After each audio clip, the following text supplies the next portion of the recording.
for joining today's Academic Connect. Now, let me call upon.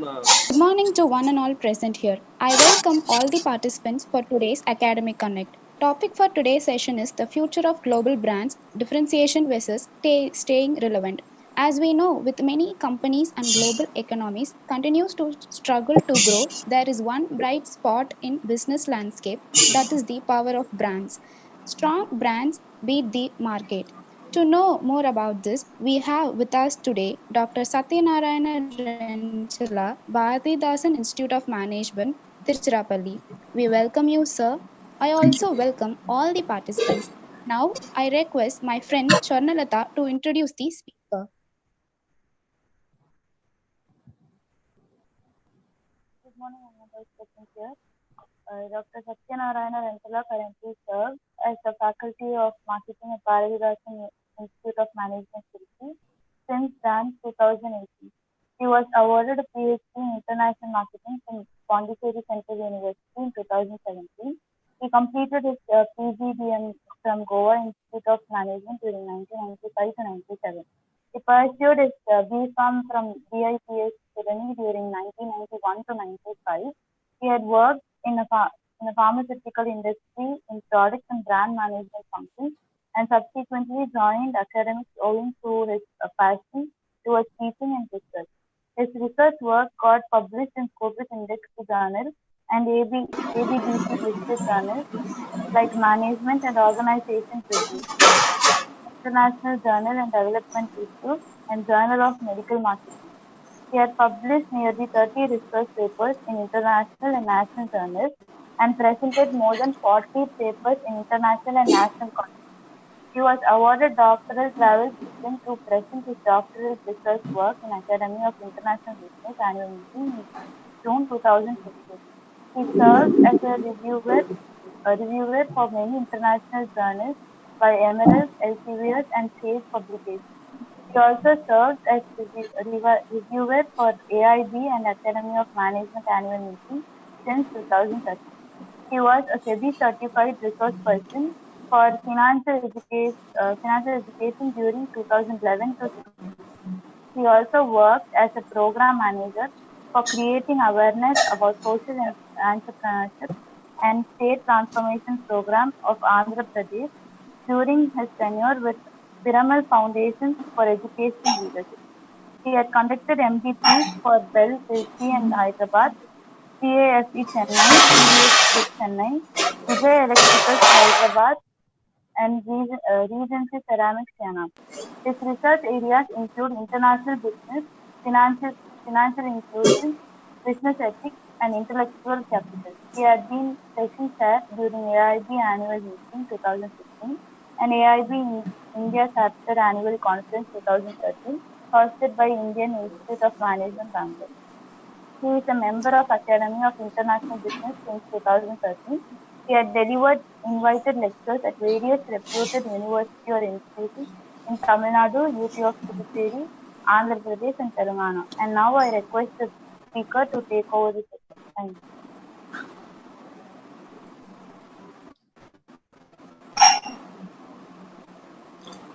Good morning, everyone, and thank you for having me here for the session today. Yeah, can you hear me, sir? Yeah, very well. Yeah, am I clear? Yeah, you are audible. Yeah, sure. Thank you. Good morning, everyone. And it's a pleasure to be with all of you here for this talk on future of global brands.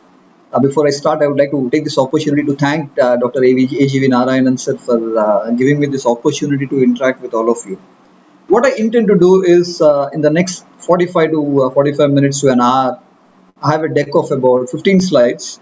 I will take you through what has been my journey with brands and brand management. And I'll also tell you why this specific topic has been chosen and while I go forward with my talk. Give me a minute to share my screen, then we will take it forward.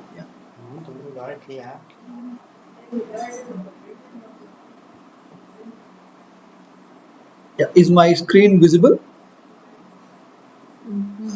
Thank you. Yeah. Yeah, thank you for having me here today. The next 45 minutes, I'll possibly take this structure for my talk. In the next slide, I will talk to you very briefly about what has been my journey with brands or brand management domain. I'll quickly give you a conceptual understanding of the best global brands, along with the source that is taken for this study. I'll also quickly tell you about the marketing theory on positioning and differentiation, and talk about what is in store for us for the future of the best global brands. Okay, now if I have to go back, it's exactly 25 years that I entered a B school in the year 95-97. And that was the time when I had to take a decision between, after my graduation in pharmacy from BITS Pilani, whether go for an MS or an MBA program.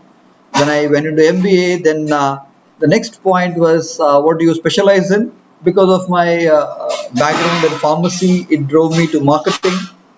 And of course, like each one of you now, 25 years ago, I was also looking at a sales and marketing career and getting into brand management. I've been a brand manager subsequently for about 6 years in the pharmaceutical industry. And a couple of things that I would like to share with you is at two different points of time, they were two interviews that I had with two different Madam.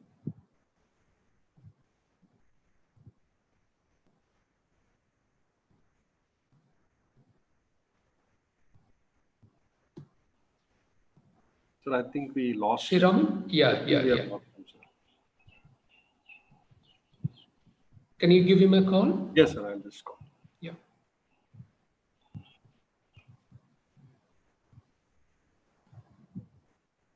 Lot of noise from his side also, am I right? You can just put a word to him in a subtle way. Yeah.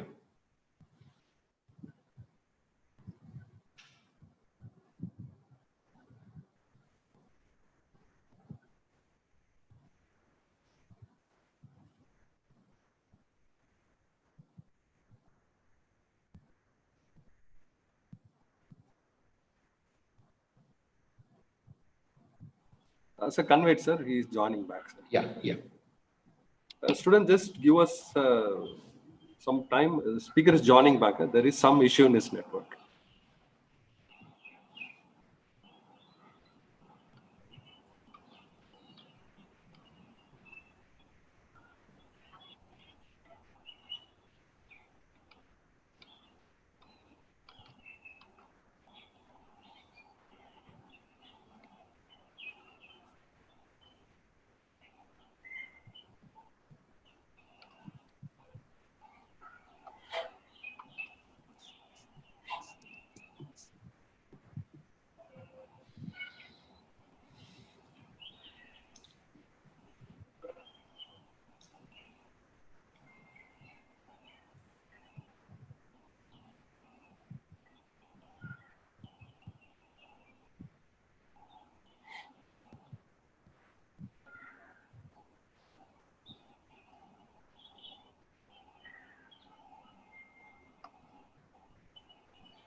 Students, just hold on. He'll be back. I just spoke to him. He'll be back.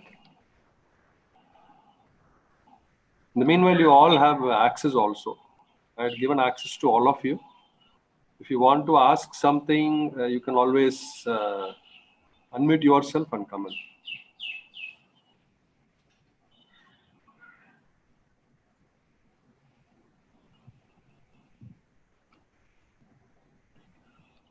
Okay, the speaker has come in.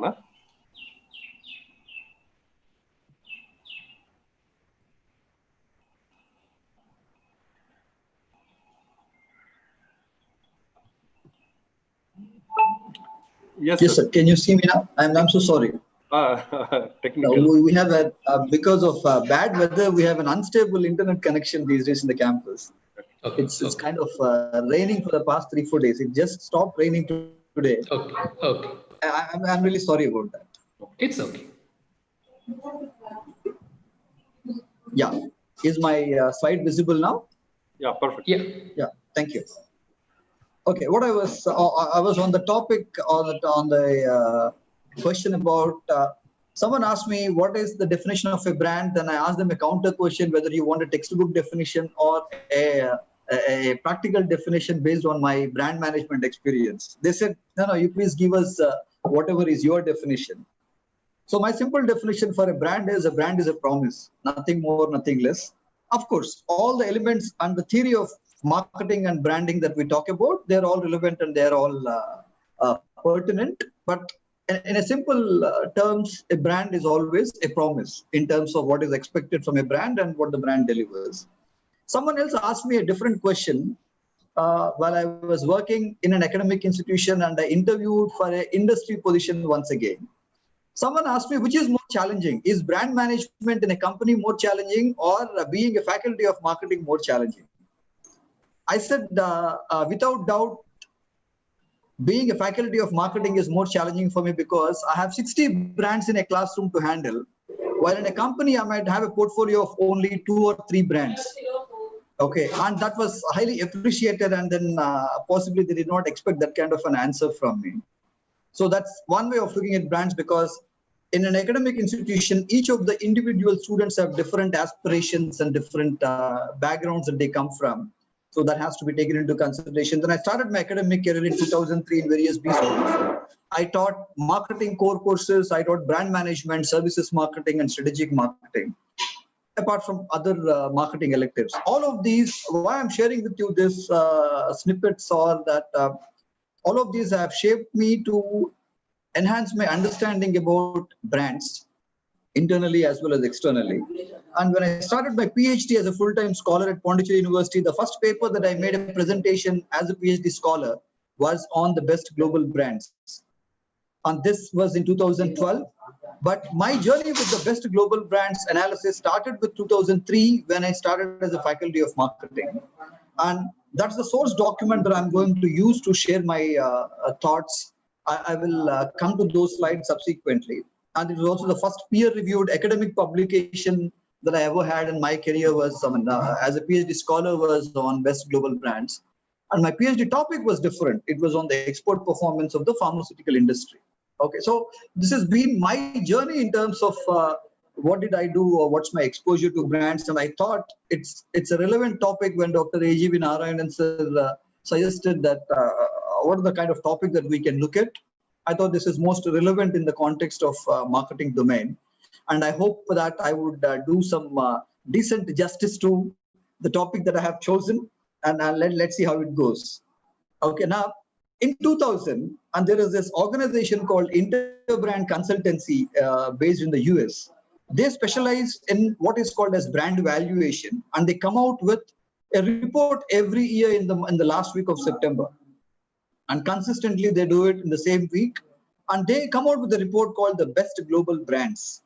Now I have been tracking this best global brand values from 2000 when they first got published, and I've been consecutively doing it for the past 20 years, trying to understand the trends that are possibly happening. And if you look at this infographic, you would see that the bigger bubbles, Coca-Cola, for quite some time, till last 5 years, possibly somewhere in 2014 or 2015, it lost its leadership as the globally most valuable brand. But otherwise, for 15 years consecutively, it has been the best global brand in the world. Coca-Cola, you would see IBM's, you would see an Intel, you would see a Microsoft, a Nokia, which is again struggling to make a comeback in the telecommunications industry. All these brands put together, the brand values were roughly about 0.99 trillions of US dollars. Now, let me tell you that for the students who are part of this, please understand that these global brand values are not sales values. These are brand valuations. So I want to make that distinction very clear at the beginning so that you don't confuse it with revenues or profits of organizations. And second thing that we should also be aware is that some of them are firm brands or company brand names, and some of them are individual brands of companies. So you might be surprised that you might not see a Unilever or a Procter & Gamble, but you would see their individual product brands, which are globally most valuable brands. So with that, you would see that 20 years ago, Cumulatively, the entire brand values were roughly about 0.19 or close to $1 trillion. Now, over a 20-year period, if you look at the same graphic, and this was the 2019 statistics, for a simple reason, the ranking started in 2000 until 2019, including year 2000 ranking. It's a 20-year tracking, and cumulatively they are at 2.13 trillion. So you would see that over a period of 20 years, the top 100 globally valuable brands in the world have accumulated more than $1 trillion in terms of the brand valuations. Now, let me quickly take you to the latest ranking in terms of the 2020. I'm sure most of you are conversant with many of these brands, either at a personal level or at an academic level. We have Apple, which is at $323 billion, which basically is about 0.3 trillion, followed by Amazon, Microsoft, Google, Samsung, Coca-Cola, Toyota, Mercedes-Benz, McDonald's, and Walt Disney or Disney. Now, let me ask you a couple of quick questions to the audience here.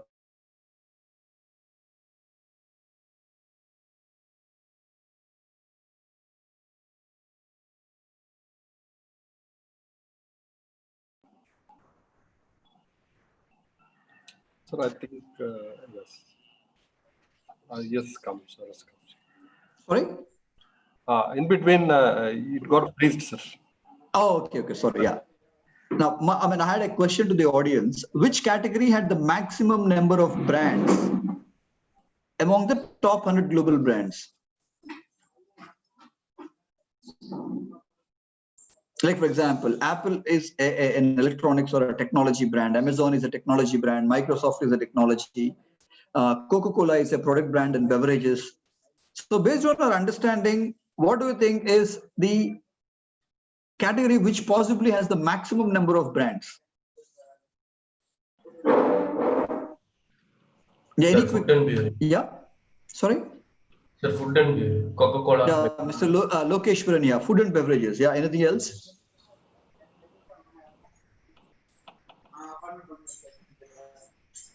Yeah, I mean, randomly pick up some product category of your choice, and we'll see whether that fits into the line of thought that I'm trying to present to you.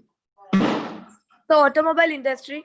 Automobile, that's the right answer. Automobile has close to 20 brands which are in, and there are certain reasons why that happens. Followed by, yeah, good answer.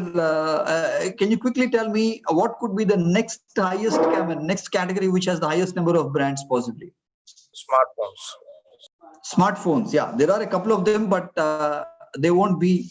We don't even possibly have 10, 20 globally most valuable smartphone brands. Any quick guesses? Since you talked about automobile, now if you try to kind of equate that with the placement scenario in different institutions or possibly in different economies of the world, which is the other category of companies which are one of the most, if not popular, but more prevalent? That's the answer for that. The category with the second most number of globally most valuable brands will be financial services industry, which has banks, which has financial consulting companies. And now another question is, which category do you think has the most highly valuable brands? The clue is anyways in this slide.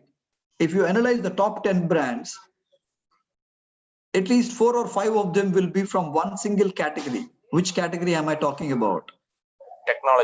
Technology. Good. Okay. So technology. Now that's the kind of growth that these technology brands had over a period of time. Before I close the talk, I'll also show you one Excel sheet without too much of analysis. Just I'll quickly run you through category wise which are the brands that we are talking about here. Okay. With that, let me also give you some basic points about this. The total value of all the top 100 brands is more than 2 trillion, and they're growing by about 9% over the previous year. Out of these 100 brands, 43% of these top 100 brands have shown growth. And it is kind of noteworthy to understand that traditionally strong brands have gotten to become stronger. supported by the digital transformation trends that have been happening in the past few years. And I've shown you earlier the number of brands in the year 2000 and the number of brands now. Only 41 brands which were part of this list in the year 2000 are now have continued to be and be featuring in 2020. So 59 brands have come in and got out over a period of time. That also gives us some clues about what happened with some of these brands. The average brand growth for all these 100 brands put together is about 14%, and technology brands have grown by about 20%. And if I further look at the technology brands alone, the top 3 brands in technology area or technology product category, they're growing by more than 50%. Now you would see some names here. The brands which have got the highest gains in terms of the market growth rates or brand growth rates are Amazon, Microsoft, Spotify, Netflix. I'm sure all of us would have binged on a lot of movies from Netflix and other platforms, OTT platforms, all these years, months in the near past. And they have been the biggest gainers in growth. And you will also see among these top 100 brands that feature in this year's list, for the first time, there have been brands like Instagram, YouTube, Tesla, and Zoom, which have started featuring in for the first time, in line with what's happening globally, more so because of the pandemic and also because of the other things. Johnnie Walker, which is an alcoholic brand, has featured in the list earlier, but went out of the list. Again, in 2020, it came back, though it has shown a degrowth. And there are specific reasons for each of these brands. We may not have time to go into each of those specific brands, but I will take some questions if you have any on certain brands. Now, let me take you through, since all of you are management students, either in the first year or second year, you would have already been exposed to the basic theory in marketing. And that's the theoretical foundation for this when I coined this talk as differentiation versus relevance. Now, all of us know that there are various ways to segment market, target, and position. And we know that positioning is one of the most important concepts in marketing. In a couple of slides later, I will also make some quick comments on trying to understand whether is positioning as a concept, has it lost its relevance, or is it getting modified into different formats? And we should also look at Michael Porter's generic strategies. I'm sure theoretically you would have been exposed to this. One is the cost leadership. Second one is differentiation. Third one is focus. Now, if anyone who is in the first year who have finished their second semester marketing course or marketing 2 course, whatever way you are taught, can someone quickly tell me what's the difference between this cost leadership and differentiation? Any quick response on it?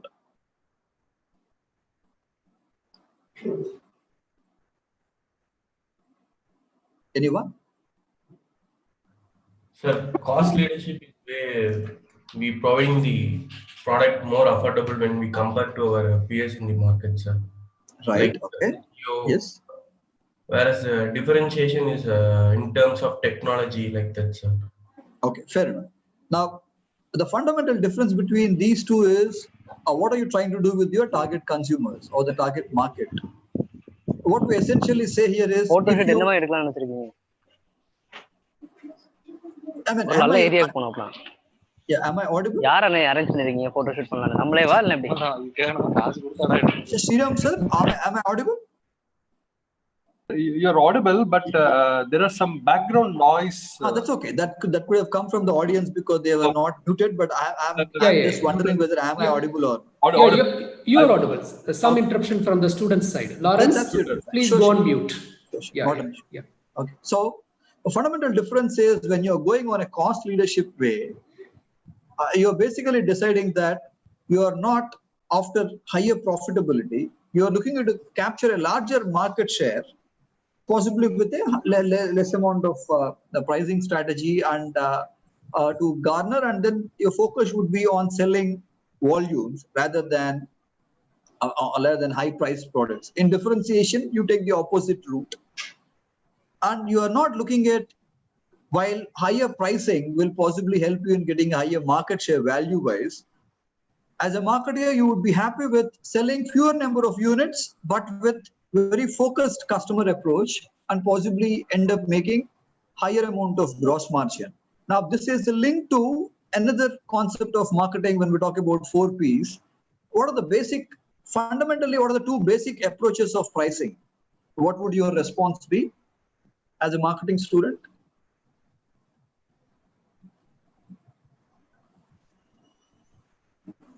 Sir, it depends upon the market. Right. Now, there are two fundamental approaches to pricing strategies. What are those? And that is linked to your understanding about what do you want to do with your generic strategy. If you are going ahead with a cost leadership strategy approach, broadly, what kind of a pricing strategy would you possibly take? That's the theory I'm trying to touch upon. I'm sure all of you know it. You might not be able to connect it immediately at this point of time.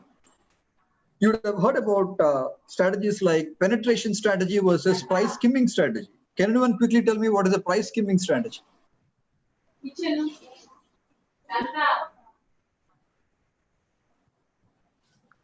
Sir, selling at a low cost, sir. Skimming. Sorry, is that skimming or penetration? So skimming is at the introductory stage, you are selling at a high price. Right. Whereas for the penetration, it is at the low stage in order to capture the market in the low price. Absolutely. Good. So, I'm sure you started off with using the word cost. So do not try to use cost and price synonymously, because those two are two different things. Cost plus a premium that you would want to have for your brand becomes the what you call as the price. So you would understand that when you want to follow a differentiation strategy, you would, as you rightly said, you would possibly take the route of price skimming, where you start off with a higher price. At the cost of larger volumes, you're okay with a fewer number of units to be sold, but you will help. Now, that helps because it comes from your fundamental strength in terms of able to differentiate your brand vis-a-vis your competition. And the third point, focus takes a combination approach here. And we have been taught about what is the marketing mix, either in the context of product marketing or services marketing. We have been taught about 4Ps or 7Ps of marketing. So that's the basic theoretical framework that I'm going to use to cover the next 4, 5 slides or 6 slides, and apply that to what's happening with the best global brands. Now, at this point of time, I'm not very sure how many of you have heard about these two marketing scholars called Alrice and Jack Trout. And if you want to be a marketing student, either in the first year or you're specializing in marketing in the second year, I would recommend that you should get hold of all the books written by Alrice and Jack Trout. And they have written a series of books, starting with their classic on what is called as positioning. Now, when we ask marketing students or MBA students, who is the gentleman, or who is the academician, or who is the practitioner who gave the concept of positioning, we end up saying Professor Philip Kotler, which is absolutely fine, because that is our understanding, because we kind of by heart theory from Philip Kotler's textbook, and we have there is no dispute about Professor Philip Kotler's contribution to the domain of marketing knowledge. But Alrice and Jack Trout were the first people who talked about the concept of positioning in the year 1969, when they wrote an article in the Advertising Age, and when they talked about this concept called positioning, and which is a very powerful concept in the marketing domain. And they kind of followed it up with a lot of other books, and I have read most of them, and it's recommended because it helps you to apply the marketing theory to various brands and companies. Okay, and that will help you to fine-tune your understanding about marketing concepts. They have written another classic book called Focus, which is one of my favorites. Then they wrote about positioning. Then they have a book called 22 Immutable Laws of Marketing. They followed it up with 22 Immutable Laws of Branding. Then there is something called as Bottoms-up Marketing. And they also did 14 Immutable Laws of Internet Branding, and so on and so forth. So whenever you have time and you have access to these books, most of them are possibly now available online. So you should definitely look at reading those books in your free time, that will help you not only from understanding how to apply theory to practical scenarios, it also helps you to create a positive impression in a recruitment scenario when you sit for a placement process. Okay, so then you will not sound too theoretical. You will sound as if you are able to apply theory to practical scenarios, and that would possibly help you.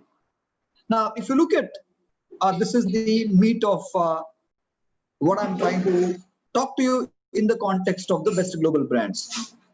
Now, Interbrand argues, or practitioners, marketing practitioners these days argue that positioning possibly has come to an end of its journey, and though we might disagree on this completely, but yes, there is a trend that positioning possibly is becoming obsolete with ever-changing and very fast-changing customer expectations. And businesses are no longer, or possibly in future will no longer be defined by the product categories that they operate in, but they would predominantly be driven by customer needs.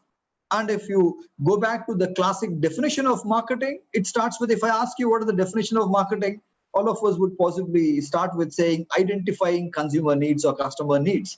That's what it boils down to. And brands are no longer possibly separated from business entities. A brand is the company and the company is the brand. Whether you are a single brand company or a multiple brand company, the difference between companies and brands is getting blurred now. Therefore, you would see even a great organization like HUL, Hindustan Unilever Limited, you would see that if you follow Mr. Sanjeev Mehta, who is their chairman and managing director of HUL in India, you would see that he takes immense amount of efforts to come and talk to the target audience at large, the society at large or the consumers at large, trying to educate us about what is the emphasis of the organization in terms of their sustainable practices, because that's very important from a leadership perspective. We will see that in the next couple of slides. And transparency and reduce information asymmetry. Now, there is not too much of information asymmetry because all of us get the information at the same time, provided you know where to look for. And it's very important now. It is not about, it's all about what you do and who you are. And it's not anymore about just what you say. We might say a lot of things, but people are now tracking our behavior in terms of, do we really live up to what we say as an organization or as a brand? What you do and who you are and what you are have become much more important than what you just say, because consumers' expectations or consumers are much more demanding these days. And business no longer is about just delivering certain things to the prospective consumers. It is fundamentally boiling down to the amount of trust that you are able to generate among your target consumers. Now, in the last few months, possibly because of the pandemic, there is a lot of fear that has seeped into various stakeholders. If you are a B school student, you are uncertain about your future in terms of your career. If you are a brand, you don't know how the consumers are going to adapt to your brand and believe in what you're saying. A lot of uncertainty that comes from a lot of fear psychosis. And now, therefore, it's become much more important now in this anxious world. What is it that the brands can play in terms of their role? Brands, I'm not saying brands alone, brands and companies put together. And the theory now talks about, or at least from the Interbrand context, this is what they advocate. And I have borrowed most of these thoughts from the Interbrand report. I would encourage each one of you to go back and look at their website, download the document, and go through in a little more detail. Then you will understand what they are talking about. They talk about three broad frameworks, or three, the tripod of where are brands heading towards in the context of future. Number one, they talk about is leadership. Second one is engagement. Third one is relevance. And this is how the title of this talk had been coined as Journey from Differentiation to Sounding Relevant, or making ourselves relevant to the consumers. That's what it talks about. And leadership is about courageous leadership to create hope. That becomes quintessential and very paramount now. all of us as consumers, as employees of various organizations in academia or industry, or possibly prospective employees, all of you as students, currently management students now, who are looking at employment opportunities 1 year down the line, 2 years down the line, a few months down the line, you would possibly be able to connect with brands and companies who are demonstrating courageous leadership with what? By creating hope.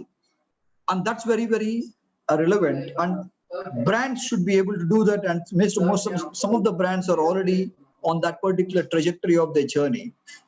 Second important aspect is all those brands which are able to create an engagement with the consumers, their consumers who consume their brand, and also consumers at large from a society point of view. Whichever brands are able to do that or would be able to do that in future are the brands which are going to stay. Now, in the last 20 years, I made a comment earlier that out of the top 100 brands, only 41 remained in the list and 59 got out of the list. And you don't know what's going to happen in future. We will see that in the closing slide. Then they talk about the importance of staying and being relevant or sounding relevant to the target consumers. From being indifferent to making our choices meaningful. If I choose a B school to join next year or the next year, if I choose to join any academic program in my journey, a 10th standard student choosing a +1/+2 journey, a +1/+2 student choosing their graduation journey, graduate student choosing their postgraduate journey, all of them will be relevant and only when the concerned, if I have to use the word, education brands are able to make it more meaningful, then that's when people will be able to make it relevant. And the best way, as Abraham Lincoln said earlier, the best way to predict the future is to create it. Now, you might counter question me saying that, sir, if we don't know what is going to happen with the future, how do we create it? Yeah, everyone knows it because no one can predict the future with 100% accuracy. But somewhere you should start creating that, and that's the future. Now, let me quickly, in the next 3-4 slides, talk to you about each of these individual frameworks. I talked about 3 of them in my previous slide. Leadership. Third one is relevance. The middle one is engagement. Now, let's deconstruct each of these very simply. Leadership these days, they talk about that listen more, talk less, and be decisive when the time comes. Now, I keep asking students, let me ask you in this forum as well. One of the first sessions that I talk to the newer batches coming into any B school is, and I want some quick responses from the audience here. What is a manager supposed to be doing? What would your answer be? Who is a manager? What does a manager do? Yeah, any quick responses? So the manager is the one who coordinates the people. Okay, manager coordinates. Yeah, what else? Are you a second year student or a first year student? I'm assuming you are a second year student. Yes, sir. I could be wrong. Okay. Yeah, I mean, based upon the response, I'm only trying to guess here. I could also be wrong certain times. Yeah. Any other response? Yeah. Someone says a manager is supposed to coordinate. Okay. What else? So he is the one who ensures whether the organization is moving towards the goal. Okay. Managers are supposed to ensure that the organizations are traveling towards achieving their organizational goals. Very good. Yeah. He has to frame the objectives of the organization. He has to frame the objectives of the organization. Theoretically, all of us, if you are a first year student or a second year student, you will be bombarded with a lot of theory on vision, mission, goals, and objectives. And we will have no clue what are those things all about. And some of them, I mean, if you have not worked in an organization earlier, it will be difficult for you to understand these concepts at this point of time. Go with the flow. Don't worry too much about it. But that theory is necessary because you might not create a vision statement for an organization immediately after an MBA, but you would do it 10 years, 5 years, 15 years down the line, depending upon where you start working. Okay. But that's relevant. That theory is definitely relevant. So any other responses? What are managers supposed to be doing?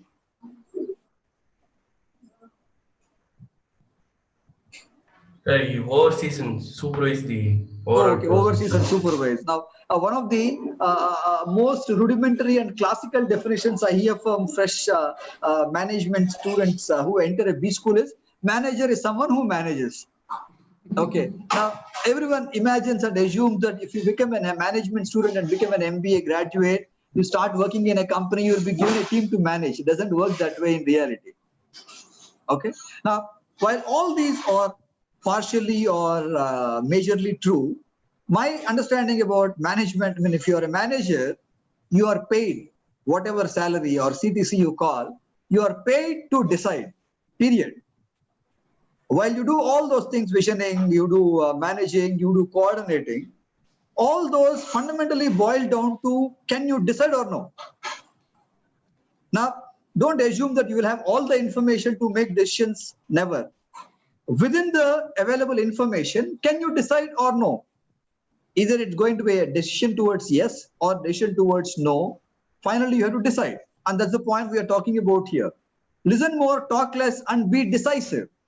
When the time comes, you should jump into a decision with whatever is relevant and irrelevant information you have at that particular point of time. Now, if I had to go back to your own graduation journey, during the fag end of your graduation, either an engineer or a commerce or a science graduate or an arts graduate, you have taken a decision to do MBA.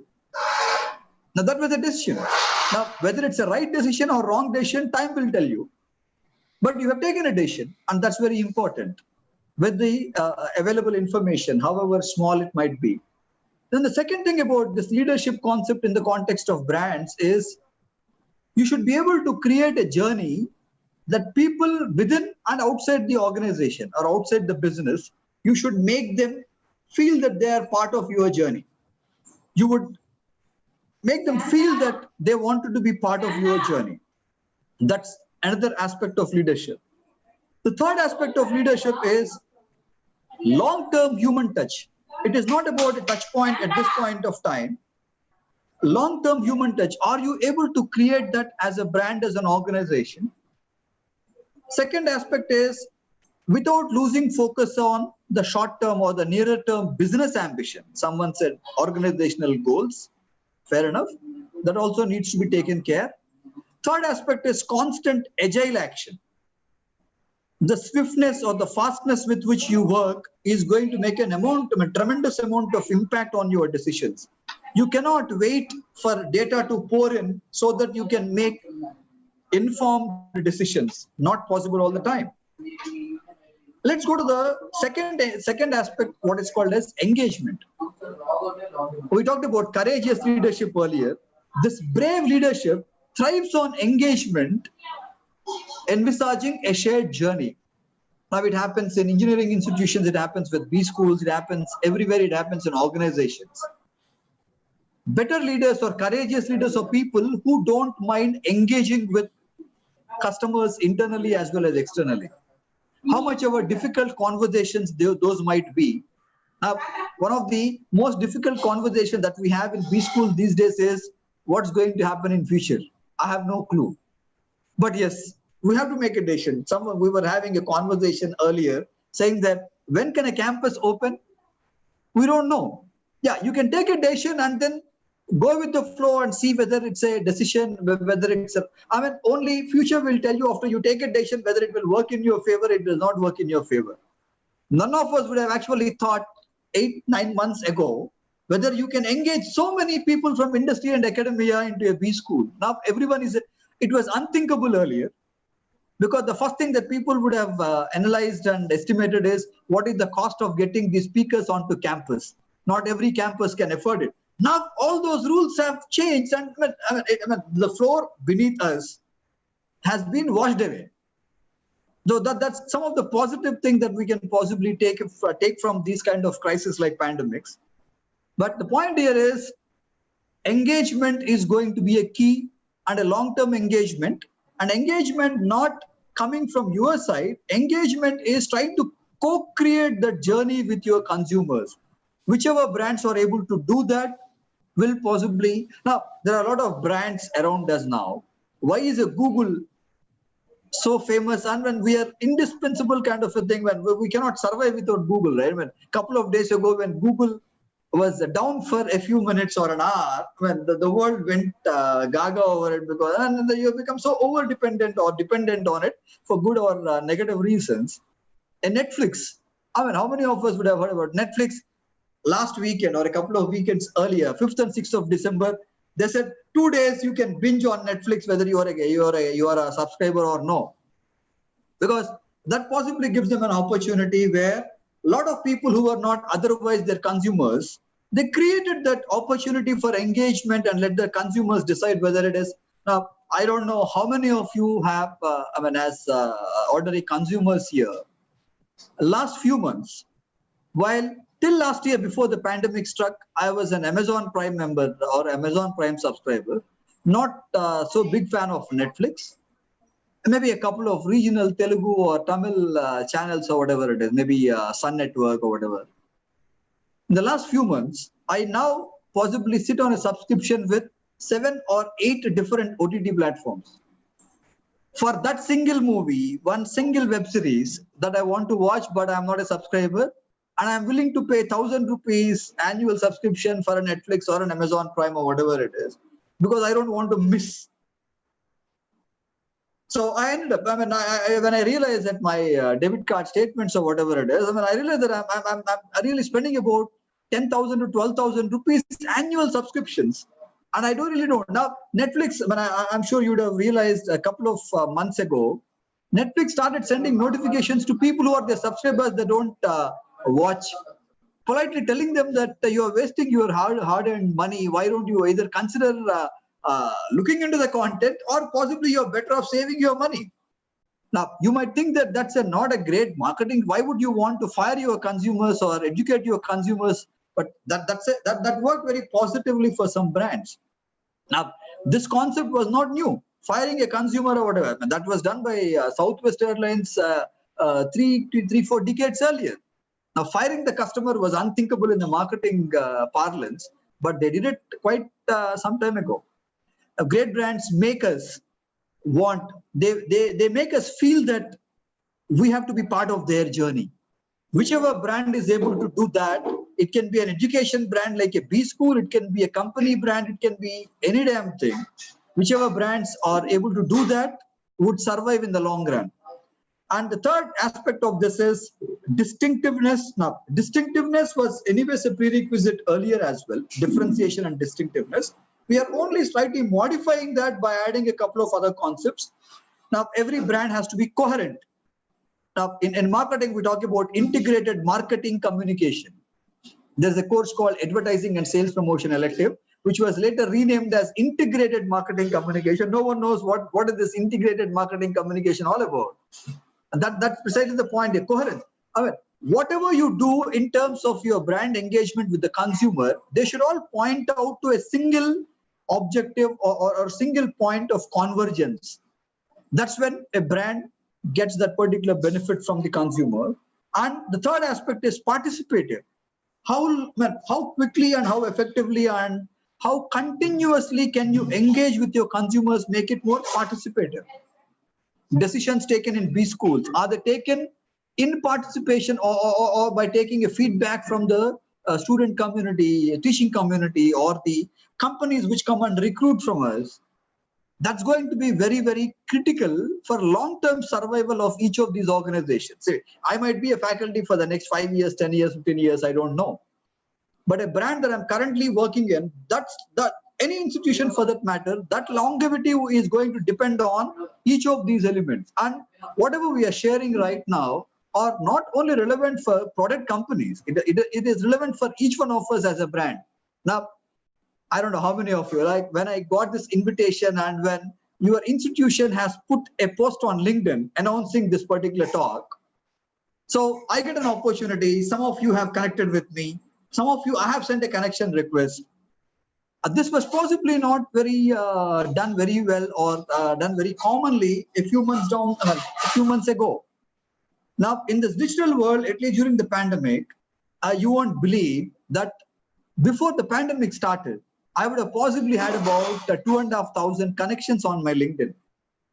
And please understand that 99% of my connections on LinkedIn are my followers as well. Though I don't put too much of or create so much of content, for a simple reason that I might think that I might not be good enough to create content. And you would now see that anyone can create content, and as long as you are able to create relevant and meaningful content. Now I'm sure, I mean, if I ask you, if you are followed on LinkedIn, can you give me a few top 20 LinkedIn voices of the year 2020 or 2019, which names come to your mind? I follow a lot of them. I remember most of them. Any quick response on which are the top 20 LinkedIn voices as per the latest ranking released about a week ago or maybe 10 days ago? Anyone? Now, even before they became top 20 LinkedIn voices, when 37th batch at Bharathidasan Institute of Management joined us in June and July when they started their first term, in one of my marketing slides, I have put my top 10 LinkedIn voices in the context of marketing. And after 4 months into their journey as a B school student, when I was also teaching them marketing too, when LinkedIn came out with that top 20 voices, they were pleasantly surprised to find 4 of them on that list. Now, and I follow them and I share all that content with all my student mentees, because you cannot possibly do justice to theory in a classroom schedule all the time. And there are opportunities now to get information, gain knowledge from various sources in real-time basis. We're at 11:53 now. I should be able to close this in the next 5 to 7 minutes. Yeah. Okay. Now, the third point is every brand is now moving towards making it and then promising to be relevant to their target consumers. Now, these are the 3 elements which are in bold. A brand's presence to the right target consumers and the opportunities it creates for bonding and affinity. Whichever brands are able to do that or strategizing to do that will possibly have a better future in the years to come. And they are shaped by the trust that people have in it. Now, in the Indian context, whenever we talk about trust, the brand that is synonymous and that comes to our mind is Tata's, while there can also be many other brands. And I've been fortunate to listen to a lot of Tata stories from different speakers. I don't know how many of you follow Mr. Harish Bhatt, an ex-BITS Pilani alumni and I am Ahmedabad alumni. He's a brand custodian of Tata Sons. Please follow his posts on LinkedIn, very relevant, and you will see amazing stories about Tatas and what they have done to our country, both in the industrial space as well as in the academic space as well, and also in healthcare. I mean, Tatas have possibly touched upon every sphere of Indianness. And they did not do it overnight. They did it consistently, relevantly over a period of time. And that is believed that it's going to be the single most decisive driver of growth for many brands. Fundamentally, you have to be known. And if you don't talk about yourself, no one will know about you. And even if someone perceives it to be shamelessness, it's fine. In the area of digital space, you have to do it. I mean, any B school, maybe your B school or my B school might not have been very socially active last year. Now all of us have realized that this is the only way to be known to people outside your own ecosystem. Whether you are an institution or whether you are a brand or a company or whatever it is, you should be known. But being known alone is possibly not sufficient. After being known, you should give me an opportunity as your target or prospective consumer. Why should I give me reasons? Why should I choose you? Why should a student choose a particular B school and not some other B school? Why a particular engineering campus and not some other campus? Why this career and not some other career? Why this company and not some other company? Why this brand as a consumer and not some other company, I mean, some other brand? And it all boils down to how trustworthy are you as an individual, as a company, or as a brand. These are going to be much more critical and significant in the future. And finally, the last 2 slides, all this, I talked about the more globally most valuable brands, and these come because of the strength that they have derived over a period of time. And each of them fall into these three broad frameworks that I talked about earlier: leadership, engagement, and relevance. Now, let me quickly tell you what are these, what do these deconstruct into. Leadership talks about the direction. One of you have told about managing goals and organizational vision, objectives, or whatever it is. So it's very important for leaders to give us a direction to their so-called internal and external stakeholders. So I follow you. If not blindly, at least very methodically, and I go with you and I believe what you are saying. Alignment with the overall objectives of the organization. Empathy, feeling empathetic. We would have come across this in HR terminology or OB terminology, and we talk about the difference between empathy and sympathy. That's very critical. And of course, agility, the speed at which we work is very, very important. In LinkedIn parlance or in normal management jargon, we talk about the concept of hustling.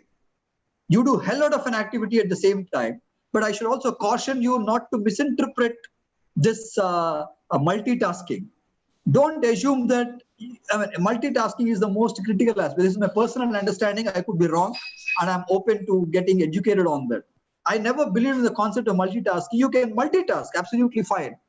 But what's the point in multitasking where you start a lot of activities, but you cannot finish any one of them? That's not going to help you in the long run. Now, multitasking is important to set out your overall objectives or overall tasks, but focus is very important. You start with one, finish there, and then go on to the next one. But multitasking helps to keep track of a lot of things at the same time. Please keep that in mind. So therefore, the agility, the speed at which we work is going to make a lot of a difference. Engagement. How do you make yourself very, very different from your competition? If you're a B school student, always think, if a recruiter comes to your campus and why should someone make you an offer? How are you different from someone else sitting next to you for your 2-year journey? Your best friend sat next to you for all those classes, electives, core courses, or whatever it is. Why does he get a job and you don't get a job? Now, don't leave it to the recruiter. That responsibility and onus is on each one of us, because nothing is permanent in this world. Either you are a B school student or you are a prospective employee with a company.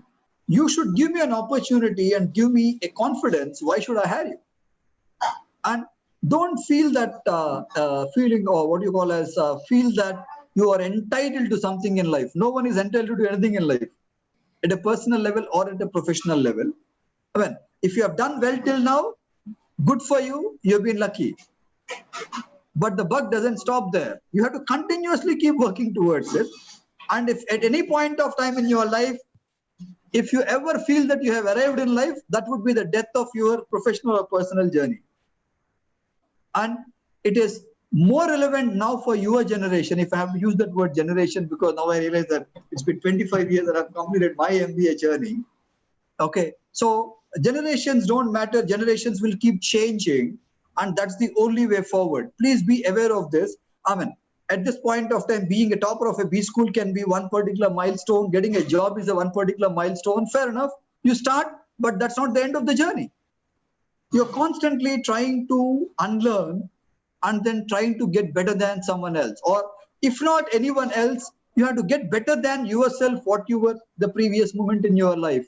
If you kind of follow that kind of a approach, I'm sure you would do well.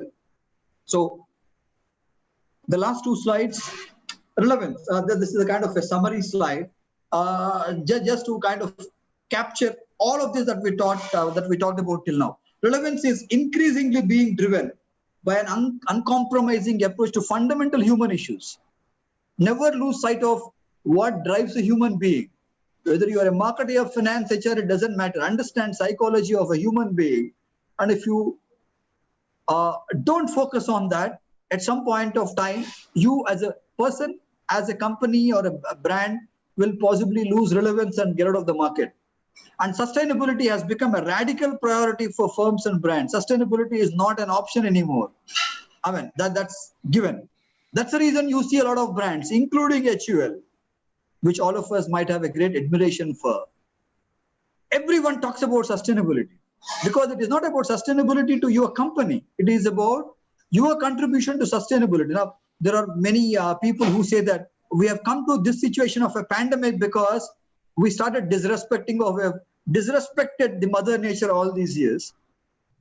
Therefore, something of this, what you call as enormity has struck us, and we were absolutely underprepared for this. Other things that are very essential is diversity, equity, inclusion, climate change. And all of these words are relevant to each one of us.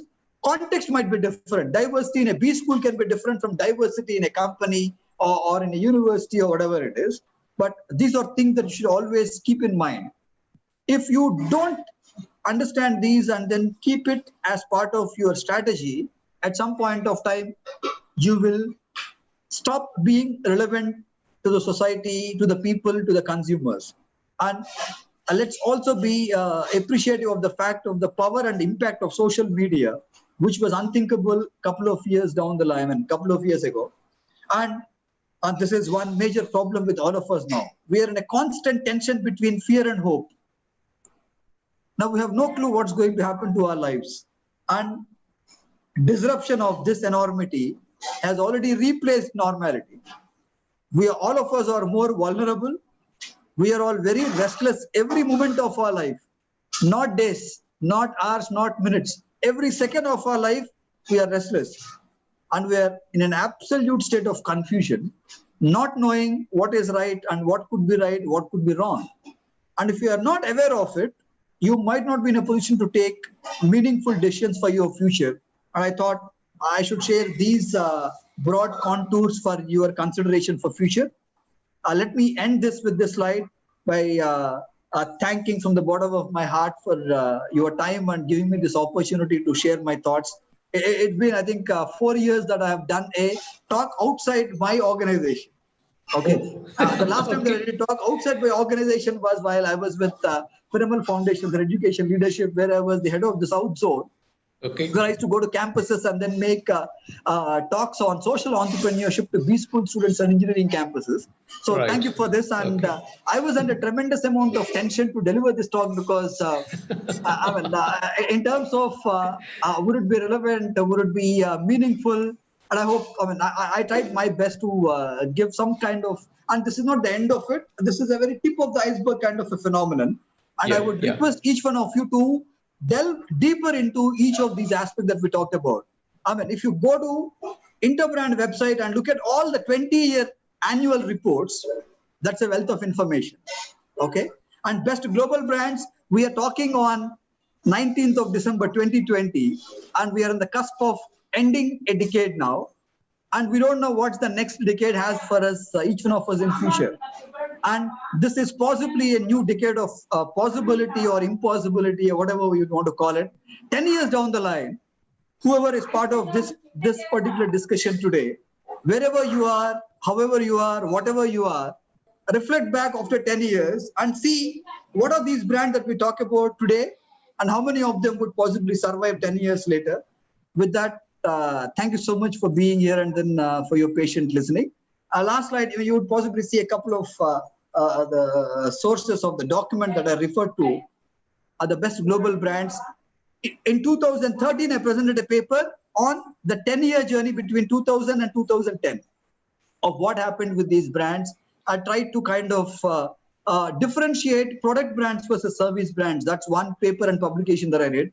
Subsequent year, I also tried to, though it was not a great discovery or empirical analysis, I tried to understand if there is a category called automobile and there is a category called energy services like a petroleum brand.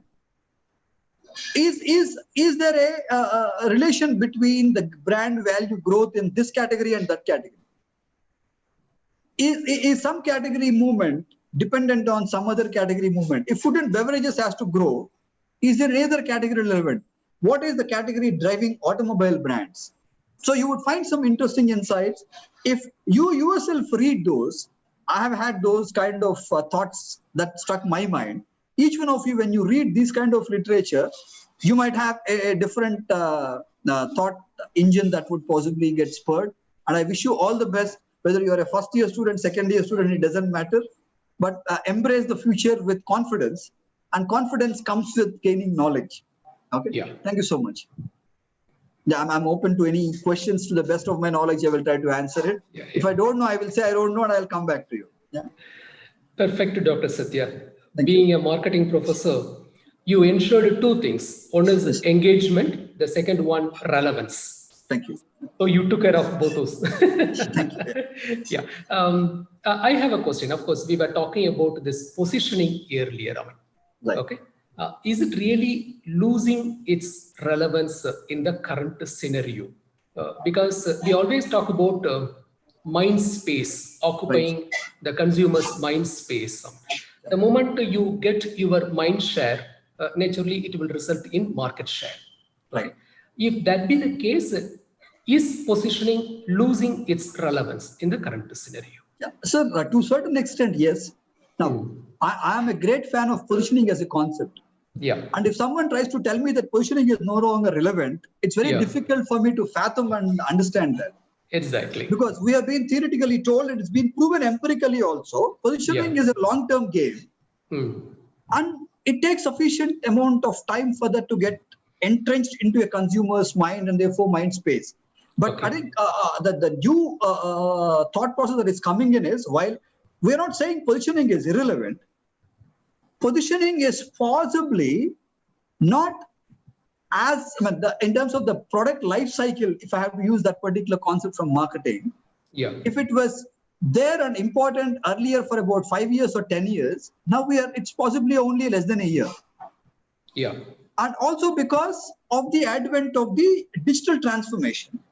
Yeah.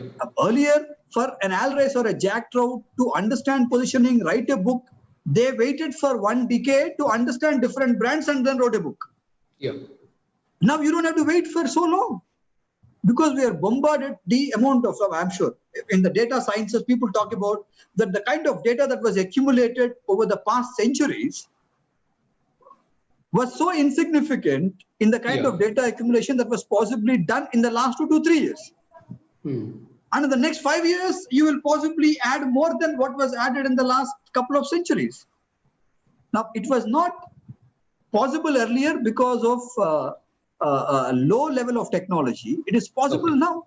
Now, if I talk about when I was a brand manager in a pharmaceutical company in Bombay in 1997, I'm sure you would have experienced it as a B school student in 93, 95 or 92, 94, that when I never saw a computer, but I saw a computer at Pilani because we did a computer programming course.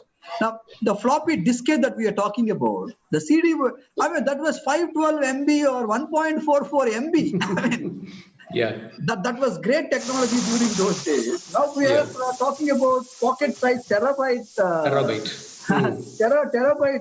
devices, right? The USB or whatever you call it. I think so. Positioning will definitely remain, and that's very important anyways. The only thing is it is relevant. It is losing relevance at a much faster pace. And that's what we need to be careful about, is what my understanding about that particular question. Because now, if someone is coming out with a particular new idea, product idea, the next day someone is trying to come out and then take away that positioning, right? Yeah, true. Which took quite longer time earlier, but anyone can disrupt anytime now. Now, I'm actually wondering, since we are in an academic forum here, now I don't know how many students in a graduate school now, in an engineering college, are now thinking, why should I go to a B school?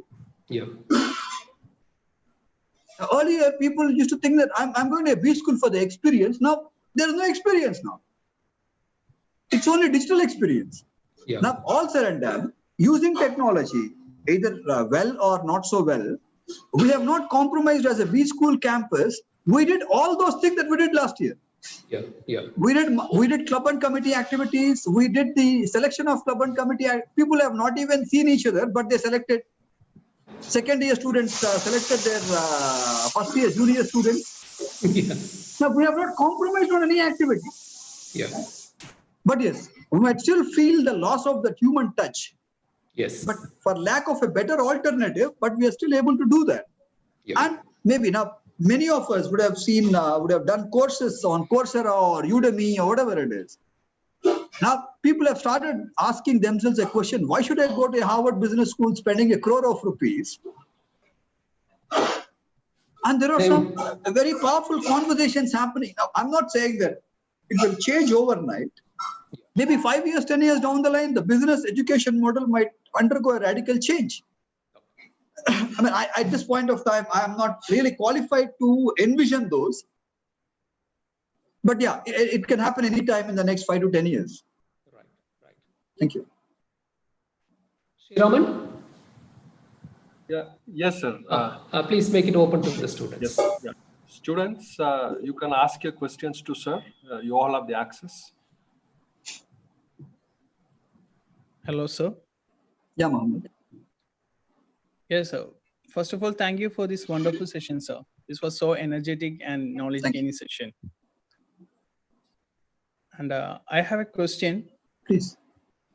So why do premium brands, like well-established brands, giving discounts? Whether it will affect their brand value? Okay. Now, there are two questions. If you're asking my personal opinion, why are they giving? They are making a blunder. Discounts, Yeah, discounts. We keep talking about in marketing examples. I personally, while I was a brand manager or as an academician, teaching pricing and everything, I have always told students that you should never ever get into a price discounting or a discounting business. For example, for a simple reason, there will be a price war and everyone will lose in the market. That's a kind of a bloodbath that we talk about in the marketplace. Okay, but out of that classic game theory, out of compulsion, out of desperation, one brand starts it, other brands follow suit. Now it can get dirty when a challenger or a nicher or someone who is a follower tries to do it. They will lose much more because leader can hit you very badly and very fastly. Our leaders are possibly in a much better position to do that because they can they have a larger cushion of financial strength. Okay. But if you have to, if you are expecting a point blank answer, why are they doing it? They're doing it out of desperation. Because if they don't do it, someone else will do it. And then let me ask you a counter question on it. In marketing, we talk about the concept of customer acquisition versus customer retention. Yes, sir. Which is easier and which is costlier? Which is easier? Sir? Acquiring a new customer or retaining an existing customer, which is an easier thing to do? Retaining the existing customer, sir. No, but what do you think? What do you think happens in practice? Yeah, definitely we should acquire more customers. Like, for example, think of a school, a college or an MBA school or another university. Till the time a student joins, we are after their blood. Yes, sir. After you get a customer, he becomes your bakara, if I have to use that kind of a word, okay? Then you tend to ignore and forget them. Now, I'm not saying it is a wrong thing to do. Now, in Indian context, people got away with that kind of a practice because India adds an Australia every year in terms of population. Mm-hmm. Indian companies can afford to do that because you don't care. Yeah. Yes. Because if you lose an existing customer, there is a new guy that you can target. But it is much more costlier. It is costlier to acquire new customers than retaining existing customers. All of us theoretically know that, right? Yes, sir. But when you go to a job, you are under pressure for whatever reasons it is, then you get desperate. So any brand, now, and secondly, please understand regulatory mechanisms. Earlier, companies were supposed to give out annual reports once in a year. That's the reason they're called annual reports. Now you have to go back as per the regulatory mechanisms. You have to give out your results every quarter. Yeah. And you are under tremendous pressure. Marketing is a long-term game. Yes, sir. But a marketing vice president or a president is under constant pressure because you are answerable to your stockholders or shareholders, if I have to use the right word. Not stakeholder, I'm talking about shareholder. Who puts in their money in the primary and secondary financial markets? Okay. Now, there's the second question you asked me. Yeah, whether it will affect their brand value, sir. It will definitely. In the long run, it will definitely affect their brand value. And historical analysis has proven that. Yeah, yes. Yeah, temporarily you might want to do it because you want to either counter competition or make sure that your existing customers don't slip away. Now, we talked about price skimming strategy, right? Now, Yes. And this is a strategy available. It's a luxury of only market leaders and brand leaders. Smaller players can't do it.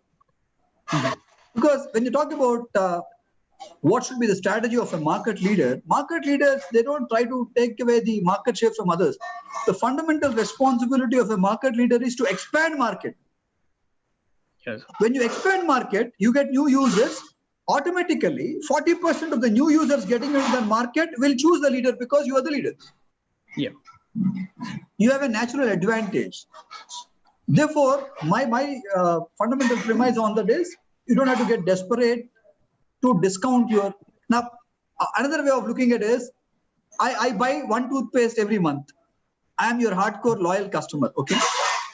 I'm a Colgate hardcore loyal. I am a Pepsodent or a Close-Up loyal. You are telling me, boss, I'll give you 1+1 offer now. What is the danger for you as a company? Earlier, I used to engage with you once in a month, pick up your brand. Yes, now you're telling me don't come to me for the next 2 months. Yeah.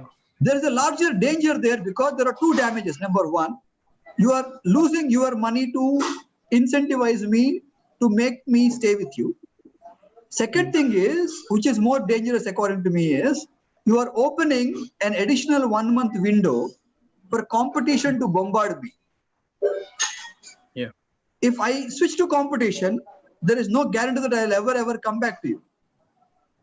Yeah. And it is, and now it is your decision. Yeah. Whether you want to discourage me from coming back to you next month. You give me, I buy 3 units, you give me 2 more units of soap free. There's a greater danger for you. If I'm a brand manager, I would never take that kind of a decision. And I have not done it while I was a brand manager. Thank you, sir. Thank you for that question.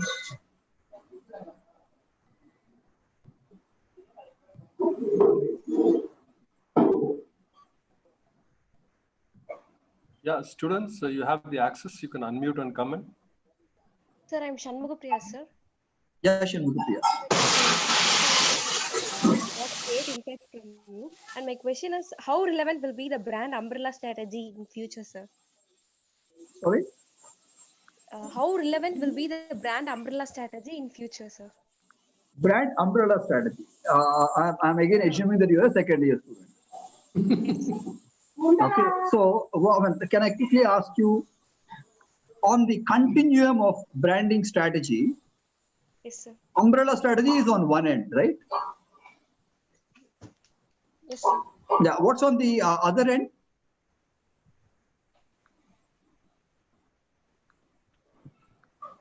Sir, I can't get you, sir. No, on the other end of the spectrum. Yes, sir. What is the opposite of umbrella brand strategy? Umbrella brand strategy.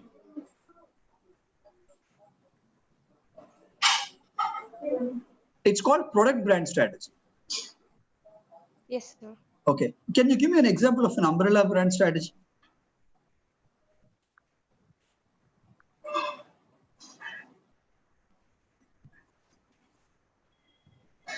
Okay, Samsung.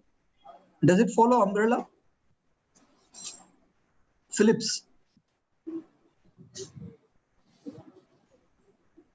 Yes, sir. Samsung follows the umbrella brand strategy, sir. Okay, now tell me, what do you mean by umbrella strategy? Before I answer, is umbrella strategy going to remain in future? Let's understand this first. Yes, sir. If considering the Samsung, it will, sir, because it is into more related product. Brand is the brand name is relevant to all, sir. But right. My question is, for top brands, it is relevant, sir. But what is the future for some upcoming brands, new brands that is which is more relevant and that is which is coming, so innovative brands which is more will be the relevance. Right. Yeah. Now there are two thought processes on this. Yes, sir. Most of the, like we use the word Orient and Occident kind of companies. Orient is the Eastern economy and Occident is the Western economy. Okay. Historically, most of the companies in the West followed what is called as a product brand strategy. Yes, most of the companies in the Eastern economies followed what is called as a house of brands or an umbrella or a mother brand strategy. sir. Okay. So where the focus is on the company brand name, like in the context of India, it is Tata's or a Maruti, and there's something called as a double branding strategy or a 50-50 strategy where you try to give equal importance to this individual product brand as well as the company brand. Okay, sir. Now, if you ask me what is going to be the future, I might not have a concrete answer because theoretically speaking, it has been proven that product brands tend to do well in the long run. Yes, sir. You don't need to have a connection with the company name. Okay. But having said that, your question is very relevant now because in the earlier slides, I made a comment saying that the distinction between single individual brands and company names is blurring or it is getting shortened. Yes, sir. So your question is of significance now. In future, what people will do is, while they talk about individual brands, they will always try to talk about the company behind the brand as well. Yes, sir. That's going to be the future strategy. Okay. Instead of Apple making it an independent brand. Yeah. Apple Apple. now You said something?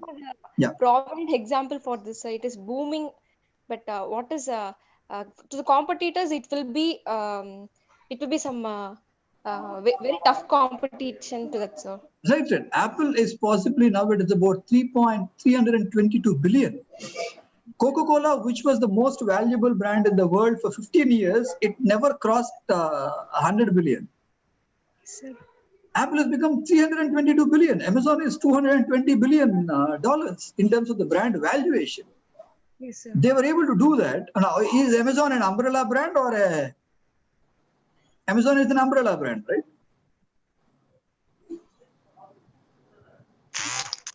Based on the logic that you have about umbrella branding, is Amazon an umbrella brand or a product brand? So it is a product brand, sir. Okay. Is Apple a product brand or an umbrella brand? It's an umbrella brand, sir. Okay, so this Apple would have started off with a single brand company, but they would have diversified into other things. But yeah, so therefore, in future, yes, to answer your question very focusedly, maybe there would be a trend towards leveraging umbrella brand more than the product brand, notwithstanding the fact that product brands will also be very, very important. But the dependence or the what you call a support from the mother brand will keep increasing. Yes, sir. Because the consumers would want to trust both of them as a single entity and not as two distinct things. Yes, sir. But if you are a brand manager, you might want to be seen as a different entity. Yes, a brand equity. Yeah, absolutely. Yes, Good sir. question. Thank you. Yes, thank you, sir. You got me thinking. Let me refine my thought process later and then come back to you again. Yeah? Yes, sir. Sir, we have a student called Sujit. He has a Yeah. network issue. He has posted in chat box. Sure, He's sure. asking, in the era when cost is becoming a deciding factor, Right. can brands survive for a longer time? He's a first year MBA student. Right. My understanding about that is that, one second, sorry. Irrespective of what's going to happen in future, costs will go down and companies might migrate towards a cost leadership strategy. What is a possible thing is that will prices go down and reduction of prices, is it going to drive the markets? My understanding is no. Because I still believe that if brands do a great job in terms of engaging correctly with the consumers, consumers are always willing to pay a premium. I'll give you an example. Only yesterday, I kind of taken a subscription for Sony Live, whatever it's called as. Can anyone tell me why did I possibly do it yesterday?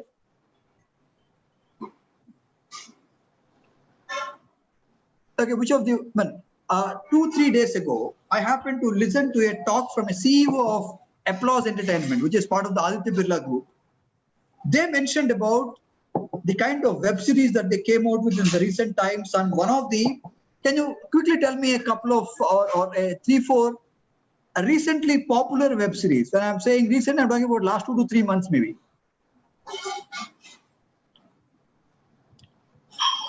Students, anyone watching web series, please. I'm sure they would be watching a lot of web series.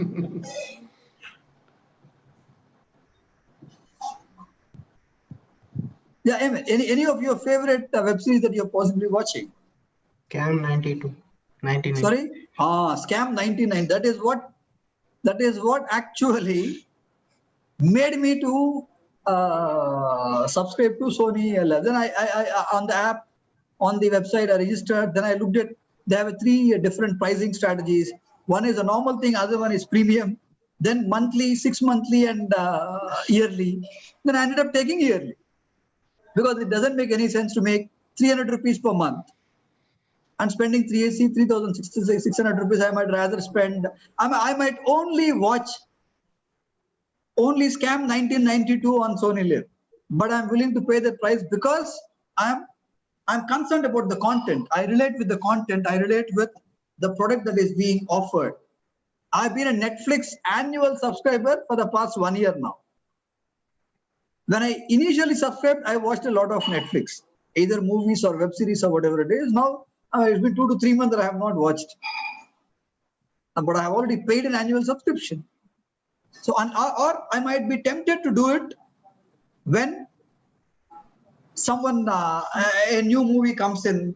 There is a movie that I don't want to miss. And now, most of the movies have come the OTT way now. Because you don't know how quickly will we go back to our favorite theaters and multiplexes and then looking at those screens. Okay. But to answer your question, I would not recommend and I would not do it. And I don't think that lowering prices is going to help you to create brands. As long as you are able to add value, people would not mind paying a price. Sir, what is the other sources for OTTs apart from subscriptions, sir? Sorry, other sources of income from them? Yes, sir. Yes. Because many of them, including me, I have not done any subscriptions. I used to watch through Telegram's free sources on this. Right. Now, most of these OTT platforms give you a kind of a subscription free for 1 month. So you get hooked to it and then you will take a decision. And in most of the times, you will possibly end up taking a subscription. And now, 2 years ago, I was teaching consumer behavior course to the 34th batch at BIM Trichy. There was a case study and I was arguing very vehemently about Netflix. I said that those days, Netflix only had one subscription model. I told the students that that is not a long-term strategy. Very soon, they will come out with alternative subscription models. And immediately 2-3 months later, Netflix had a different. Now you have, if you want to watch Netflix only on a mobile device, there is a separate subscription fees. Depending upon the number of platform or the number of devices you would want to watch, the subscription fees varies. Apart from the frequency of subscription, monthly, bi-monthly, or whatever it is. So there are a lot of revenues, and even if you are a free subscriber, there is a limited content. Even on that Scam 92 web series, the first episode is possibly free. I did not bother about that because I want to watch all the episodes. Therefore, I did not really worry about it. But you get exposed to it. That's what Netflix did by offering that 48-hour window. Anyone can watch free for anything. And you know what our students did? Our students who are part of the Kalaicom or the cultural event and the movie club here, they picked up a movie. All of them got together, both first years and second years during Netflix, those 5th and 6th. They decided on a movie. All of them got together and watched the movie at the same time. Now, had it not been, it would not have been possible had Netflix not given that offer. So you are a consumer. Some student got smart and a smart idea and said that let's do this event while it is free, and they did that. And it will happen to all of us as consumers. But I don't think low cost, now, you would have seen in the Indian context, even if you are offered something at a rock bottom price, after you get hooked to using it, the price goes upwards anyway. Yes, sir, like Geo. Yeah, Jio, there are multiple examples. Jio did it recently. Jio did it in 2003. They had a monsoon hangama offer. A mobile device was offered at 599 rupees. And most of those mobile devices 1 year later landed up in Hussain Sagar Lake in Hyderabad or in some other places in whichever location you are in. Coke offered at 5 rupee or Pepsi offered at 5 rupee, and we drink the same thing at 12 rupees, 13 rupees without complaining. Because they the have objective. vending machine in a lot of restaurants for 5 rupees. I remember. Yes, yes, absolutely. Yes. And India is a land of opportunities because for every product, for every listing, you will have a different economy level. So even if you are offering some Cadbury's Gems, when I was a kid, 45, 46 years ago, it used to be a 20 rupee pack. No other pack available. Very few people were able to afford that. Now you get Cadbury Gems for 1 rupee, they give 3 gems. Because they want you to taste it and then get hooked to it. Even if 1% of that kind of a target population gets hooked, you have a new set of consumers. And it works very well for an Indian population because we're at 135 crore. By the end of next earlier population predictions were predicting India will overtake China in 2050. Now we are staring at 2027 or 2025. We might overtake China very soon. And that's the kind of opportunity that India as a in terms of demographics, it's a land of opportunity. But there are complexities like Kellogg's. The same Kellogg company, 20 years down the line, 20 years hence, they were talking about, 20 years ago, they were talking about the changing the food habits or breakfast habits of Indians. Now they started offering upma, right? They realized that, yeah, while there can be people consuming cornflakes, you don't want to lose out on people. Even Maggie did it. Immediately, I bought one unit of that Maggie upma, 50 rupees, with such a small quantity. I did not really like it. I never bought it again. Because our tastes are possibly different, and if you're able to take care of that, people would not mind, because finally you're talking about convenience also. Now, no one needs to make anything at home. Every Saturday we make palak paneer. You just get palak paneer from somewhere else. Then there is otherwise, if you don't even have that kind of time, there is already ready to cook foods. You just get it, put it on a stove for a few minutes, and then you can start eating it. Chapatis are done that way, parathas are done that way, pizzas are done that way. So there is a market and an opportunity for different target consumers. Thank you.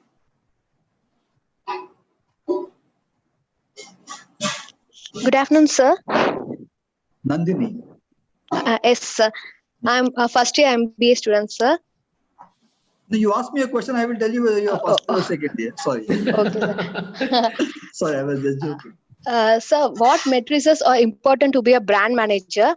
And how do we know when a branding strategy isn't working and how to handle it, sir? Now, once again, how do you know when it is not working? Yes, sir. Branding strategy. It's a very simple metric. It doesn't get sold. Consumers won't pick it up from a retail shelf.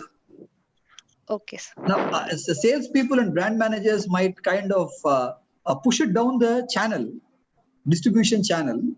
Distributor will take the stock. I'm sure Professor Sriram sir will understand, because he is also from the same industry. We share the same pain. We have worked in the pharmaceutical industry. The only thing is, most of his career he was in the sales side. I was in the brand management side. But otherwise, when you are under tremendous pressure to sell, your boss is after your life. What do? You go to your distributor and beg him, boss, please stock it for this month. We will see next year, next month, next year, and then it gets accumulated over there, right? That is not a real sale. So consumers will give you those clues immediately. Now, the other question is, did you ask me, if I understood you right, did you ask me that what it takes to be a brand manager? Yes, sir. Sir, I didn't get you, sir. No. Did you ask me, your question, was it about what are the qualities of a brand manager? Yes, sir. Okay. There is no straightforward answer to it. Now, the way it worked for me is, you should be able to show that drive and passion and understanding about the industry and the category that which you are targeting at. And if you're able to demonstrate to your potential recruiter that you have been in touch with the market space and the market consumers, you are possibly in a much better space. And one of the most critical things for anyone for that matter is creativity. Okay, now creativity is not a rocket science, and creativity is not about trying to come out with something new to the world for the first time. And to go back to and then think and recollect Mr. Harish Bhatt, he wrote a book called Curiosity. Please read that book, you'll understand.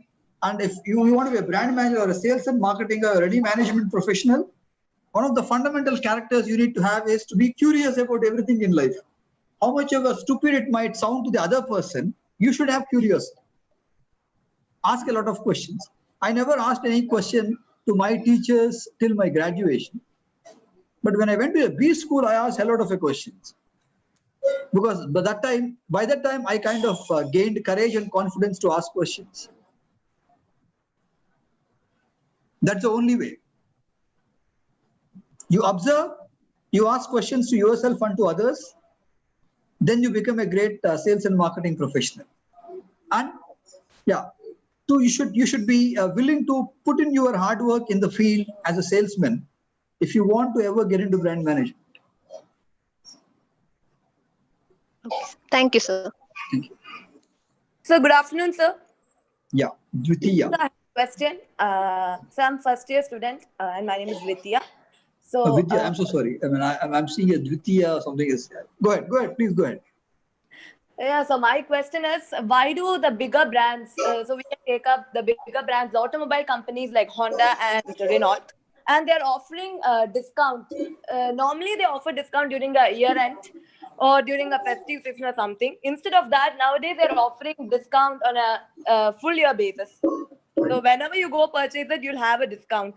So why do they offer that? Why do they offer? They might have come to a situation where they don't have a choice now. And also now, possibly because of these pandemic kind of scenarios, there would have been a lot of stockpiling that was possibly done. And in the case of automobile as a category, now during the year end, there will be a lot of promotional offers, because whether you buy a car or an automobile brand on 31st of December 2020 or 1st of January 2021, the model becomes new by 1 year. Technically, it's only 1 day. But the brand that you have bought will be called as a 2020 model and not 2021 model. Okay, so that is something peculiar to some of those industries. But even if you want to give discount, nothing wrong with giving a discount. You can be creative in giving the discount so that the consumer does not get a feeling of a lower or a perceived low quality offering.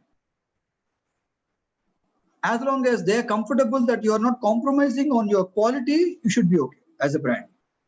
And there are creative ways of doing it. Instead of offering a straight discount of on the in the showroom price or the on-road price, you might want to give it in a different variety of ways. Either in terms of after-sales service, if you are charging them earlier, don't charge them, or possibly kind of a product, the spare part replacement was not given earlier. If you want to give it, that is more meaningful and valuable to a consumer rather than offering a cash discount, which might have a lower perception about quality. There is a danger always. Thank you, sir. Thanks for the information. Hi, sir. Myself, Sindhura from first year MBA. Yes, Sindhura. Sir, will Atmanirbhar Bharat have affect the prospect of global brands in future? In the Indian markets, you are saying? Yes, sir. Let's see, this patriotic feelings will work well for some time to get an immediate response in the consumer's mind, and which is a good thing to happen anyway for the growth of our own economy. But personally speaking, I don't think it will impact either the entry or the growth of the multinational brands in our country. Because at the end of it, the market determines the better brands and whoever is offering a better this thing. But Atmanirbhar Bharat kind of a philosophy is a great opportunity for Indian entrepreneurs, especially youngsters like you. If you are able to think on those lines early in your career, it will do a lot of good for yourself personally, and it will also do well for the country as well. Because it will make us self-sufficient over a period of time. And 20 years ago, as a B school graduate, I might not have got that opportunity because we were not very risk-taking, because our generation earlier did not expose us to taking risks. Okay, so it is possibly unthinkable during those times. Now it is thinkable and it is doable these days. You can experiment for 2 years in your life being an entrepreneur. If it doesn't work out, you can always go and join some company. And let me tell you, if you can't do it now, you can't do it ever. Let me tell you that. I went to a Ph.D. at 39 years of age, and for a full-time Ph.D., not a part-time also. Because I didn't want to dilute my earlier pedigree in terms of places where I studied or whatever it is. Now, those are all personal choices. And your PhD degree, like your MBA degree, does not tell whether you are a full-time or a part-time. PhD is a PhD. Now, MBA, most of the universities don't give you MBA marketing, MBA this, MBA that. They only give you an MBA degree. Whether you are a marketing specialist, finance, or an HR specialist depends on how you position yourself. I'm going back to Dr. Narayan's question about is positioning losing relevance? No. Possibly it's on a faster pace of a downward spiral, but it will still be relevant. So please be aware of that. Okay, sir. Thank you, sir. Thank you.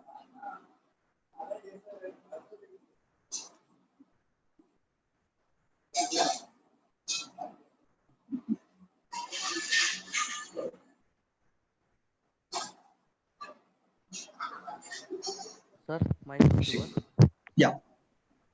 Sir, my question is, what is the longevity of the brand manager in the organization in the competitive world, sir?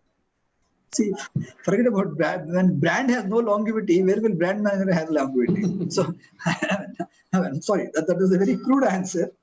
I'm saying, now, see, what happens is brand manager longevity at a personal level will be there. You get into brand management, you don't do well, you get fired, you can go to some other company. That's your advantage as a brand manager.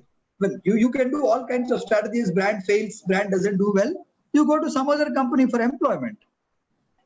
So brand manager longevity will always be there. But with a particular brand, with a particular firm, that is questionable. That depends on your luck in terms of what happens with the brand success. Okay. But longevity of a brand manager will be there as long as you are able to demonstrate your skill set and your past experience. Now, for example, I can always keep boasting the fact that 20 years ago, I was a brand manager. Fair enough. I mean, that might give me a personal kick out of saying that. But if I have not kept track of what happened in the past 20 years after I relinquished being a brand manager, then I don't stay relevant. And it is relevant for me because I'm a faculty now. And therefore, it's my responsibility to understand what's happening in the practical world. Otherwise, I would sound very theoretical. When you don't have a choice, I'm your faculty, you don't have a choice, you will grudgingly listen to whatever I say, but you will not appreciate what I say, right? Yes. So it is my response.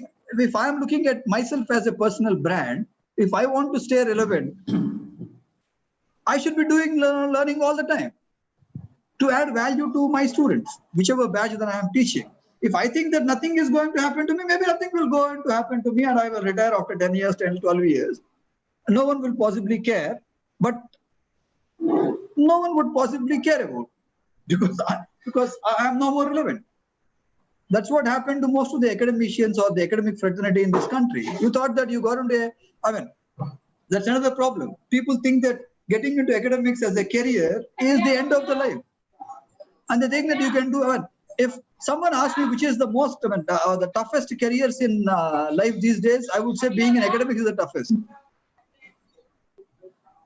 Because you have nothing in your control, but you are expected to do everything. Okay, and nothing is, you cannot influence anything in life.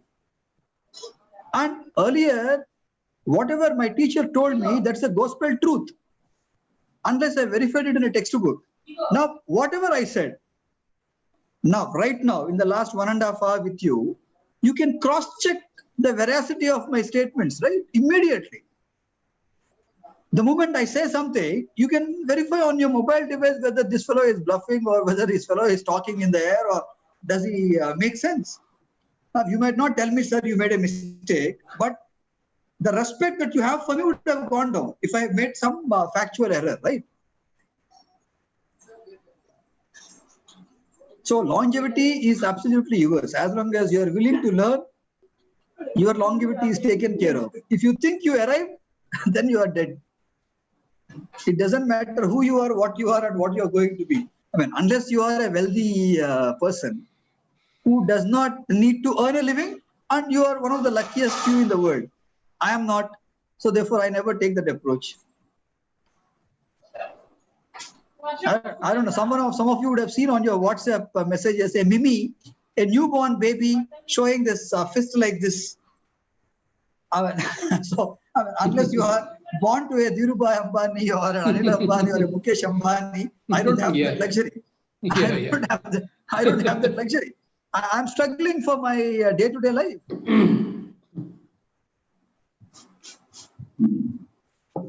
So it's very relevant for you guys because you have, and please understand, my career is possibly 30 years. Your career will be 50 years. Therefore, and because you will possibly live longer because of the life expectancy going on the higher side.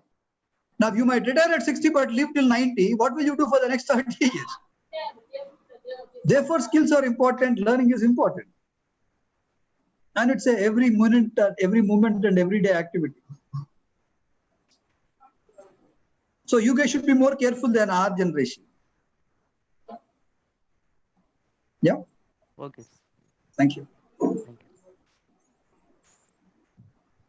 Sir, good afternoon, sir. Yeah, Hariprasad.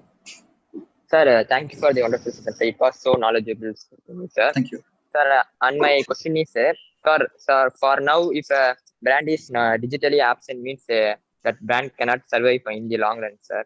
And also, brands can gain the advantages of customer through word of mouth, sir. But now that also transform into in digital platform like user reviews and feedback, sir.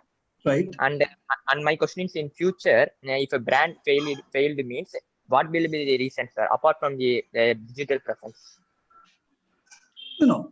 If the brand is not being digitally relevant, it will anyways not see success. Okay, but apart from this digital, I'm assuming that everyone will go digital.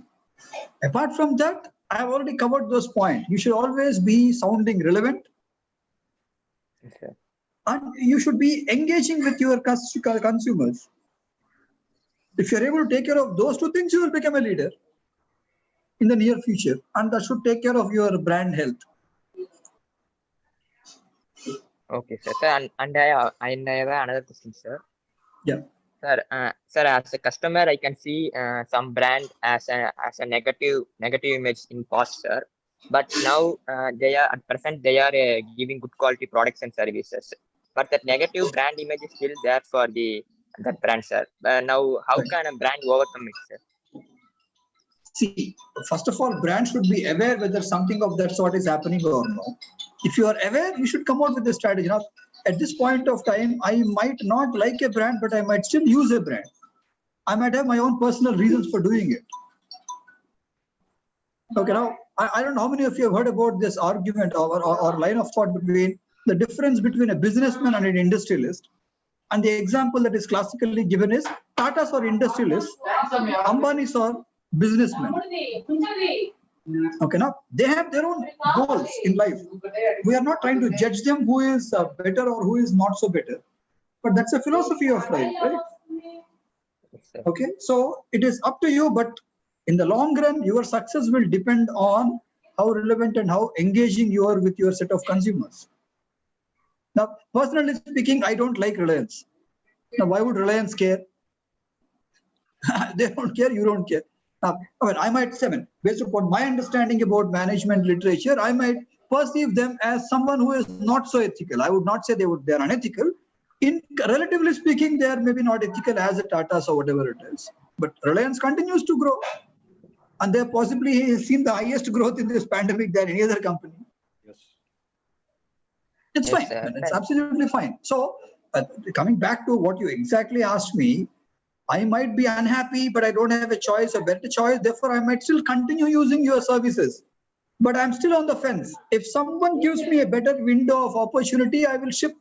I will just jump ship immediately. Yes, sir. That's the danger you have.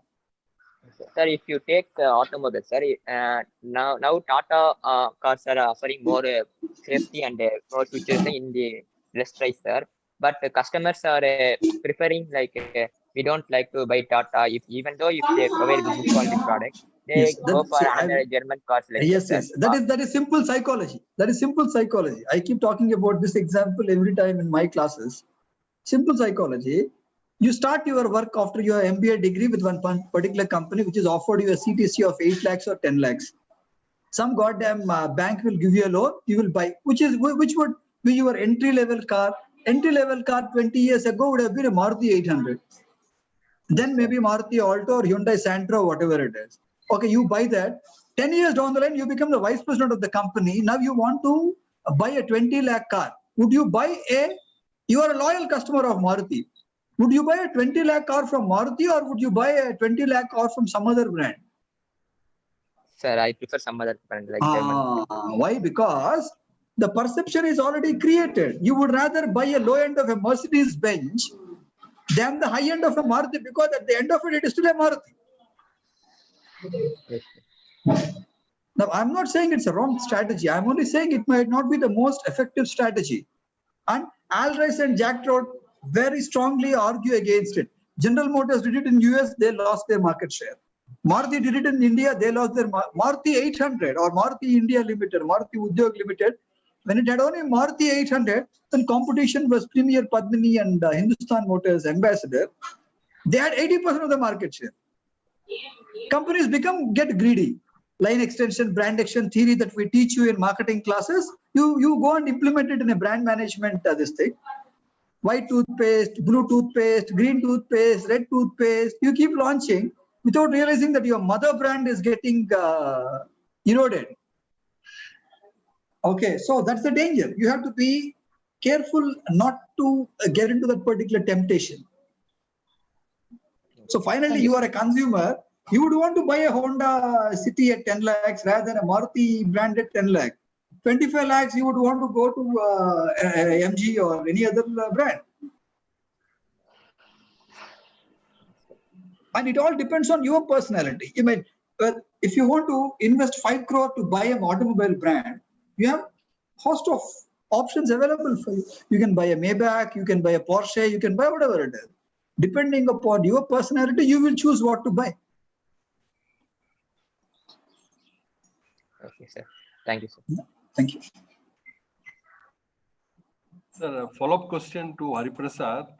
So how do you rate this Nexa showroom, sir? I think Maruti has tried to break that myth. I had that example in mind, though I did not say that aloud.